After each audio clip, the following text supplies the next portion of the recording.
Welcome to my channel, Retrospect.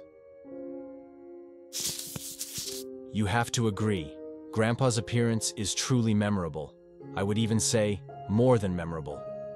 If we take the French writer Xavier Fournieret's phrase, "one illusion less, one wrinkle more" as true, then this man has seen a lot in his lifetime. However, it is believed that he had in store not even a century, but almost a century and a half. So, meet this man, Chief John Smith. That's what the paleface people called him. He was never a direct tribal leader, but he was definitely a Chippewa Indian, aka Ojibwe. They are now one of the largest Indian nations in North America, about 360,000 people, settled on reservations in the United States and Canada. Chippewa Indians now farm, work in logging, mines, and some move to cities and work in the service industry. John Smith's real Indian name was different. In fact, there were several. The most common was Gabinaguia, he whose flesh flakes off. But there were others: Kabinaguiwens, Kabebebenaguiwis, Kabenaguiwis, Kaibanungwiwiwi, or Gabinagevinwiwis. Translated from Native American languages into English, it would be something like tearing flesh, wrinkled meat, or old wrinkled meat. Chief John Smith lived a very long life in Minnesota. He was supposedly 137 years old at the time of his death, and some sources even say 138, for example, on his burial slab. Also, an obituary published in the Minneapolis Morning Tribune of February 6, 1922, stated the following: "The oldest man in the country was active until the last week before his death. Cass Lake, Minnesota, Feb. 6.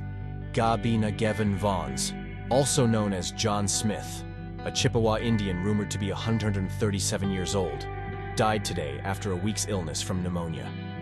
The note goes on to say that a year ago he became completely blind, but his mind remained clear to the last, and he often recalled the days when he was a Chippewa scout in the Sioux Wars. He also remembered well the events of the War of 1812.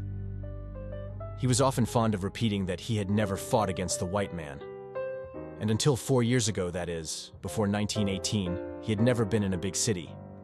But he did not like it very much there, and a year and a half ago, he returned to the woods of Minnesota to take up sturgeon fishing on the lake, in the same waters where he had fished more than a century before. But, my friends, there is no exact information as to his date of birth. Right, by the way, whether you believe in such a long lifespan or not. Note that this photo indicates that he was gone at the age of 132. Not much is known about the personal life of this colorful Native American, but we still managed to learn something. The most impressive is that John Smith was married 8 times, but he had no children. Only an adopted son named Tom. John Smith's been living at Tom's house for the last 6 months. It is not known what happened to his wives, but the old Indian said that after losing his first wife, he was never able to find another one that he liked as much. It is also known that John Smith became a Catholic in 1914, so he was buried without Indian rites according to Catholic traditions. The Great Northern Railroad built the Cass Lake Railroad and a small station near where John Smith lived. By that time, our hero was already quite popular, and the pile of photos you see here is the best proof of that. Many of them were printed as postcards, which John Smith began selling to passengers who came to meet the train at the station each day. Sometimes he traveled by himself as well. As they write, fare was always free for him as he entertained passengers with his stories. He was also accommodated in the best hotel rooms, but he always slept on the floor, ignoring the luxuriously soft bedding. One last thing to tell about this man. When the old man was 130 years old, he was accidentally hit by a train while crossing the railroad tracks. Amazingly, he was only in the hospital for 3 weeks, after which he reportedly had no further injuries. When asked about the secret to good health, he said, "I never fly United Airlines."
Thank you for watching. Don't forget to subscribe if you enjoyed this video.